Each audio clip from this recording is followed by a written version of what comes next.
Fala pessoal, bom dia aí para quem é de bom dia, boa tarde para quem é de boa tarde, boa noite para quem é de boa noite. Nós vamos continuar aí a série de vídeos falando sobre esses casos de erro judicial, né? Reconhecidamente, comprovadamente, erros judiciais através de sentenças, né, de decisões judiciais reconhecidas por juízes de várias instâncias. O caso de hoje a gente vai estar tratando sobre esse caso aqui, tá? Em que o estado do Rio de Janeiro foi condenado, ok? Esse caso aqui trata-se de um cidadão, o seu Vladimir Ranieri. Ele era um técnico em eletrotécnica, ele fazia instalação, manutenção de equipamentos de refrigeração, de ar-condicionado, e um belo dia ele foi preso, acusado do homicídio de um jornalista que estava realizando a cobertura, né, de período eleitoral de uma cidade do interior, no estado do Rio de Janeiro, na cidade de São Fidélis. E esse jornalista foi assassinado. Nesse calor das emoções, o Vladimir foi preso em 1995 e ele ficou 7 anos preso sem o julgamento. E quando ele completou os 7 anos na prisão, o caso dele foi alvo de uma reportagem de um programa dominical de uma rede de televisão, e ele ganhou uma repercussão nacional. Após essa matéria, ele foi submetido ao júri popular, tá? E ele foi submetido, na verdade, a 3 júris populares e, ao final, ele foi inocentado. Ele foi inocentado. Foram 12 anos de processo até chegar-se à conclusão de que ele era inocente. Ele, nesse período, perdeu quase a totalidade da visão do olho direito. Ele adquiriu uma doença respiratória. Segundo a companheira dele, a esposa dele, ele tem surtos noturnos, ele acorda no meio da noite assustado. Ela até chegou a dar uma entrevista para uma rede de televisão também, falando que mexeu muito com ele, quer dizer, ele ficou muito abalado. E realmente, você passar 12 anos da sua vida e depois você ser inocentado, ele realmente sofreu uma injustiça muito grande. Ele passou por nada menos do que 24 transferências durante o período em que ele esteve preso, e ele alegou isso no processo, que dificultava visitação de familiares, quer dizer,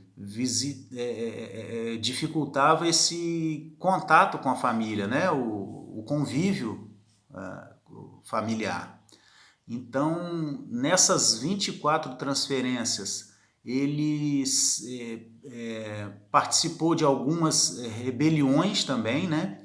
Ele, inclusive, porque ele trabalhava dentro dos presídios para poder reduzir a pena, né? Ele fazia alguns trabalhos internos, trabalhava na faxina, ajudava, né, na limpeza. Ele já fez segurança das psicólogas.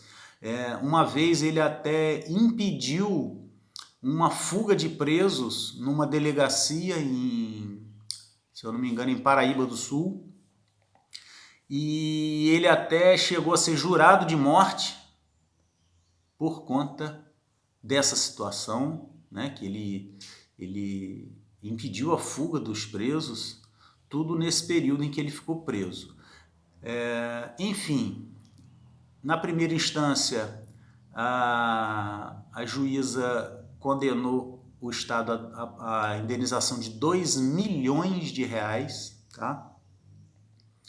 E na segunda instância, o Tribunal de Justiça do Estado do Rio de Janeiro reduziu para 500 mil reais a indenização. Eu não vou discutir aqui a razão do valor da indenização. O que a gente quer discutir aqui é se ele foi injustiçado ou não, tá? Porque na decisão do Tribunal de Justiça, o próprio desembargador ele reconheceu que houve excesso. O Estado, né, a Procuradoria-Geral do Estado, que faz a defesa jurídica do Estado do Rio de Janeiro, alegou que o processo teve a sua duração normal, alegou que não havia responsabilidade civil do Estado e que o Estado não tinha responsabilidade. Então, quer dizer, o cidadão fica preso por 12 anos, ele é inocente e o Estado não se responsabiliza por a vida daquele cidadão que ficou 12 anos encarcerado. É uma situação complicada. Deixa eu ler um trecho aqui do acórdão aqui do desembargador.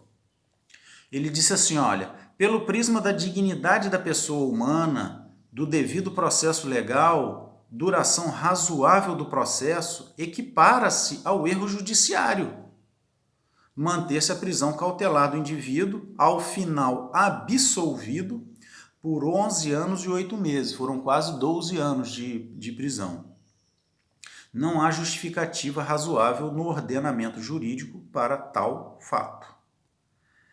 Aí ele ainda questiona aqui, ó, se por hipótese, o autor houvesse sido efetivamente condenado,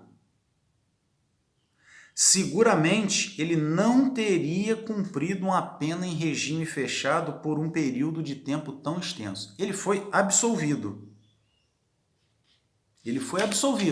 Mas no acórdão, o desembargador ainda coloca essa situação. Olha, ele foi absolvido, o que já por si só já configura um caso de abuso, uma equiparação ao erro judicial, assim que ele coloca na fundamentação dele. Mas ele ainda cogita a possibilidade, olha, mesmo que se ele tivesse sido de fato condenado, ele não teria pego uma pena tão pesada. Então, trata-se de uma situação claramente abusiva. E é o que a gente vem falando. Uma ciência, como a ciência jurídica, que lida com a vida das pessoas também, com a liberdade, com a saúde, os problemas psicológicos que ele adquiriu em virtude disso, né? A desmoralização perante a sociedade, uma cidade pequena, quer dizer, é uma situação complicada, tá? Eu acho que a indenização foi aquém do necessário. Não estou aqui também para discutir o valor, como eu falei, mas na minha concepção está aquém do necessário. Mas o foco que a gente ia se discutir aqui é se houve de fato ou não o que a gente poderia chamar de erro. Na minha concepção, sim, houve esse erro. Então, essa série de vídeos a gente está demonstrando esses erros que podem ocorrer para que a gente possa divulgar e que a gente possa trabalhar para evitar que casos assim se repitam. Porque se a pessoa realmente merece aquela condenação, ok, a justiça foi feita. Agora, se a pessoa passa esse tempo presa e ao final se descobre que ele era inocente, a gente não fez justiça. Tá certo? Então, pessoal, vou encerrar esse vídeo por aqui hoje e até a próxima, se Deus quiser, para a gente fazer mais alguma análise de algum outro caso que nos chame a atenção. Até a próxima, se Deus quiser. Até logo.